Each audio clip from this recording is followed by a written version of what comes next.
All right, the secret's out. I don't always do keto. And when I'm not always keto, that means that I'm having some carbohydrates. So, all right, let's talk about it. What carbohydrates do I have?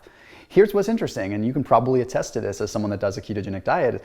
You know that when you do have carbohydrates, you don't feel too great with them. You start to realize really quick which carbohydrates make you feel good and which ones don't make you feel good. And unfortunately, the ones that make you feel good, it's a pretty small selection of them. So a small enough selection for me that I can put in a video that'll hopefully help you out. So let's break it down. We'll talk about the carbs that I generally eat. And I have some interesting plot twists with this where I talk about low glycemic and high glycemic that'll probably spin off into another video to help out those of you that are a little bit more advanced. So let's dive in. But first, please do hit the red subscribe button. That way you get notifications and everything for daily videos. And then you want to hit that bell icon so that those notifications come through to your phone. And then remember, this video is for informational purposes only. Not a doctor, anything like that. I'm some guy on the internet. That's it. I just happen to have lost 100 pounds and I know a little bit of biochemistry. So let's have some fun with this. The first thing you need to know is when you're doing a ketogenic diet, your cells become very used to utilizing fat. That's normal, and it's kind of what we want.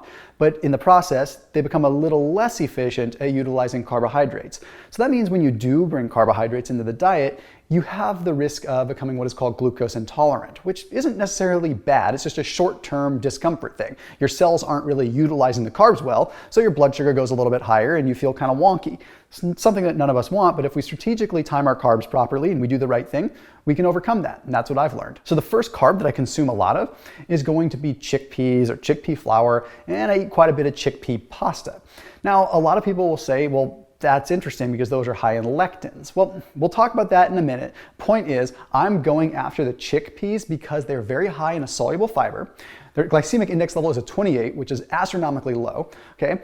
And there's some interesting research that backs up its effect on blood sugar. The American Journal of Clinical Nutrition took a look at 19 people, and it gave them 200 grams of chickpeas, okay, of chickpea flour, chickpea pasta, chickpeas, whatever. Okay, and the point is after consuming this, they had a reduction in blood sugar by 21% compared to consuming whole grains. Okay, this is just by adding this simply into the mix. Okay, you don't even need much. So yes, there's a lot of evidence to it, but quite honestly, I just like it because I get that full, well-rounded feeling that I would normally get from like a pasta or I would normally get from a flour, and it just makes me feel like I'm human. So I have that a few nights per week, and it really seems to have a good effect on my overall blood sugar, and it seems to make me feel pretty good and not foggy and brain foggy. You see, a lot of the issues we encounter is if we have grains after we've been doing keto for a while, rice, things like that, we don't feel too good. Even with grains like quinoa and teff that are seemingly clean and healthy, they still don't make us feel real good because of a lot of different reasons in the grain category. So all the foods I'm talking about are not even grains. The next one is one that's similar to chickpeas, and that's lentils. I do consume a lot of both red lentils and green lentils. All right, 21 on the glycemic index scale. Very, very, very low. There's a cool study that was published in Health Promotions and Perspectives that took a look at 48 individuals that were overweight with type 2 diabetes, okay? Gave them just 1/3 of a cup of lentils per day. Okay, and it found that after a short amount of time, it made a big significant dent in their HDL levels, increased their HDL, and lowered their LDL levels. Now there's a couple of reasons as to why. Okay, more than likely it has to do with what's called the ORAC score. Okay, this ORAC score is the ability to neutralize the oxidation or free radicals within the body. Something with a high score is going to be really good at combating free radicals. Free radicals, oxidation, is what can contribute to higher levels of the bad LDL. So if we can reduce that oxidative damage in the body, we can potentially reduce that, which is really cool. Because if you're watching this and you're a biochemistry nerd, you might be saying, like, what the heck? This has a bunch of lectins in it. Lectins have been touted in some health categories to be bad. Okay, but if you were to follow every single bit of health advice that's out there, you would just be breathing air, and I'm sure someone would tell you that air is bad too, right? Okay, lectins can trigger some effects from an inflammatory response, but my argument is that this high of an ORAC score, this antioxidant capability, far outweighs any potential risk that you get from the lectins. Plus, lentils are relatively low in the phytic acid to begin with, but additionally, you can get whole lentils, which have the hull removed, that are that much better. Okay, that way they're not going to have that phytic acid response. By the way, all the things that I am talking about today, the different kinds of starches, the different kinds of carbohydrates that I can get, I generally get from Thrive Market. Okay, so you can check them out down below in the description because they're perfect for pantry essentials, perfect for flours, perfect for pastas, and all the things that I talk about, especially when I'm not on keto and when I'm on keto too. you can get through Thrive very easily. So I'm going to talk more about things like cassava and stuff like that. All the stuff you can get down below at Thrive. So highly recommend you check them out. They're a big support of this channel as well. So it also does this channel a big service if you help support them. So there's a link down below with a special offer. You can check them out and get groceries delivered right to your doorstep. Super awesome. Now we're jumping over to sweet potatoes for a second. Okay, sweet potatoes are a little bit of a curveball. People think that sweet potatoes are low glycemic. Well, I mean, they're not as high as white bread, but they're not that low glycemic. I use sweet potatoes strategically. I don't have them all that often. I have sweet potatoes maybe a couple times per week, close to a workout, mainly because I'm trying to get a short chain fatty acid effect. What that means is sweet potatoes have a unique ability to generate butyrate, to help produce butyrate. Butyrate is a short chain fatty acid that is very similar molecularly to beta hydroxybutyrate, which is a ketone. So if you're coming off of a ketogenic diet and you're eating a good amount of sweet potatoes, you can help produce butyrate, which could sort of help your liver still produce ketones and still keep those butyrate levels high. Not to mention, it's a direct fuel for the enterocytes within your gut. So just very, very good fuel in general. So believe it or not, I eat sweet potatoes more for gut health more than anything else. I'm going to explain something for just a second though. Low glycemic diets are not always the way. Okay, there is a solid and very valid argument that a high glycemic carbohydrate diet, strategically timed, could be even better. What that means is having carbohydrates that are not slow digesting, that are fast digesting, which sounds terrible. But if you can manipulate the timing with them, they're effective. And the only reason I mention this is because it's valid that I mention it to make sure that future videos and past videos are still applicable.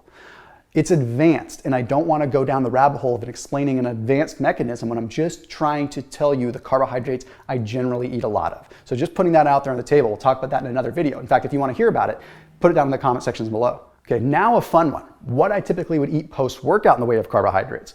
I am a big fan of red potatoes, baked, and I eat them without the skin. The skin has a bit of fiber, it's going to slow down the process. This is a perfect example of when I would have a high glycemic carbohydrate. Okay, after a workout, or at least the first meal after a workout, whether it's immediately or 2 hours later, I like to spike my insulin a little bit. But I don't want to do it all the time with grains. I get tired of eating white rice. I get tired of feeling bloated. I get tired of feeling inflamed, and I get tired of brain fog from grains. Call me weird, call me whatever, call me a health guru freak. The point is, I feel that way, and you can't take that away from me. So I go for potatoes.